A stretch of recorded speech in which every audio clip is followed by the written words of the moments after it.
Hello, good morning students. Welcome to the Sun Public School online classes. We read third chapter of Sanskrit class 8th. Third chapter डिजी भारतम. डिजी भारतम मतलब digital Bharat. प्रस्तुत पाठ digital India के मूल भाव को लेकर लिखा गया है और एक निबंधात्मक पाठ है. इसमें वैज्ञानिक प्रगति के उन आयामों को छुआ गया है जिनमें एक क्लिक के द्वारा हम बहुत कुछ कर सकते हैं. आज इंटरनेट ने हमारे जीवन में कितना सरल बना दिया है. हम भौगोलिक दृष्टि से एक दूसरे के अत्यंत निकट आ गए हैं. इसके द्वारा जीवन के प्रत्येक क्रियाकलाप सुविधाजनक हो गए हैं. ऐसे भाषाओं को सरल संस्कृत में यहाँ पर व्यक्त किया गया है.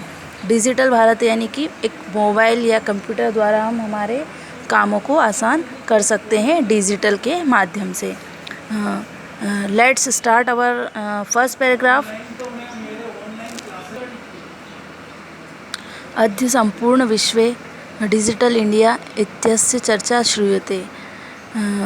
आज पूरे विश्व में डिजिटल इंडिया की चर्चा सुनी जा रही है. अस्य पदस्य का भाव इति मानसी जिज्ञासा उत्पद्यते.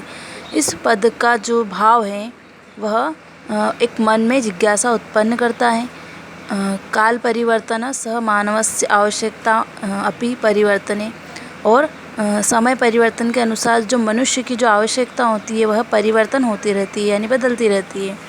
प्राचीन काले ज्ञान आदान प्रदान मौखिक आसीत् विद्या अश्रुति परंपराया विग्रहते स्म. प्राचीन काल में ज्ञान का जो आदान प्रदान होता है वह मौखिक रूप से होता था. विद्या को ग्रहण किया जाता था सुनकर. अनंतरम तालपत्रोपि भोजपत्रोपि च लेखकार्यम आरब्धम. और उसके बाद तालपत्र और भोजपत्र के द्वारा लेखन कार्य आरंभ हुआ.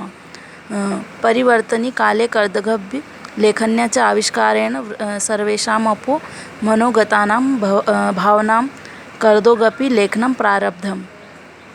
और कुछ समय पश्चात समय बदलने पर कागज और लेखनी के से मन में आए हुए भावों को कागज़ पर लिखना आरंभ किया गया. यहाँ पर कुछ क्वेश्चंस दिए हुए हैं. अद्य संपूर्ण विश्व कस्य श्रूयता. तो डिजिटल इंडिया. सेकंड अस्य गद्यांश शीर्षक. इसका शीर्षक क्या होगा. तो यहाँ पर digital Bharat digital India. Question third काल परिवर्तने सह कस्य आवश्यकता परिवर्ते. मतलब समय के परिवर्तन के साथ किसकी आवश्यकता बदलती है. तो मानवस्य. प्राचीन काले ज्ञान आदान प्रदान क्रदशा असति. यानी ज्ञान का आदान प्रदान कैसे होता है. तो ज्ञान का आदान प्रदान होता है सुनकर. नेक्स्ट यहाँ पर प्राचीन काले विद्या कया ग्रहते स्म. प्राचीन काल में विद्या कैसे ग्रहण की जाती है. तो प्राचीन काल में जो विद्या है वह श्रुति परंपरा यानी कि सुनकर की जाती है. अनंतरम कस्योपरि लेखनम कार्य आरब्धम. बाद में लेखन कार्य किसके ऊपर प्रारंभ हुआ. तो जो लेखन कार्य हैं वह तालपत्र और भोजपत्र पे. भावपदे कृत प्रकृति प्रत्यय च पृथक कृत्वा लिखत. यानी कि भाव शब्द में आपको प्रकृति बतानी है और प्रत्यय बताना है. तो भाव में आएगा भू धातु और इसकी जो प्रत्यय है इसमें अन प्रत्यय आएगा. भोजपत्रोपि इत्यस्य संधि विच्छेद कृत्वा संधे अपि नामानि लिखत. और भोजपत्रोपि इसके संधि विच्छेद लिखना है भोजपत्र प्लस ऊपरी. नेक्स्ट है पैराग्राफ. टंकणयंत्रस्य आविष्कारेण तु लिखति सामग्री टंकित सती बहुकालाय सुरक्षिता अतिष्ठित. यानी कि जो टंक यंत्र से मतलब है टाइपराइटर मशीन के आविष्कार से तो लिखी हुई सामग्री टाइप करने पर लंबे समय तक सुरक्षित रहने लगी है. वैज्ञानिक प्रविधि प्रगति यात्रा पुनरपि अग्रे गता. अद्य सर्वाणां कार्याणि नामकेन यंत्रेण साधितानि भवन्ति. और जो आज समस्त कंप्यूटर नामक यंत्र से साधित होते हैं वे समाचार पत्राणि पुस्तकानि च कंप्यूटर माध्यमेन पठ्यते लिखत. यानी कि जो समाचार पत्र हैं पुस्तक है कंप्यूटर के माध्यम से ही हम पढ़ते हैं और लिखते हैं. कर्गदोद्योगे वृक्षाणाम उपयोगेन वृक्षकृत्यन्त स्म परम संगणकस्य अधिकाधिक प्रयोगेन वृक्षाणाम कर्तन्ते न्यूनता भविष्यति इति विश्वासः अनेन पर्यावरण सुरक्षाया दिशि महान उपकारो भविष्यति। और कागज़ और उद्योग में वृक्षों को उपयोग होने से वृक्ष काटे जाते थे, परंतु कंप्यूटर से अधिक प्रयोग से वृक्षों का कटना कम हो जाएगा। ऐसा विश्वास है कि पर्यावरण सुरक्षा की दिशा में यह महान उपकार हैं। इसकी वजह से हम जो वृक्ष का कटाव है वह धीरे धीरे हम कम कर सकते हैं। इसके क्वेश्चंस हैं, केन लिखित सामग्री बहुकालाय सुरक्षिता अतिष्ठित, तो टंक यंत्र से। कस्या प्रकृति यात्रा पुनरपि अग्रेता, तो वैज्ञानिक प्रभेदे, वैज्ञानिक के अनुसार।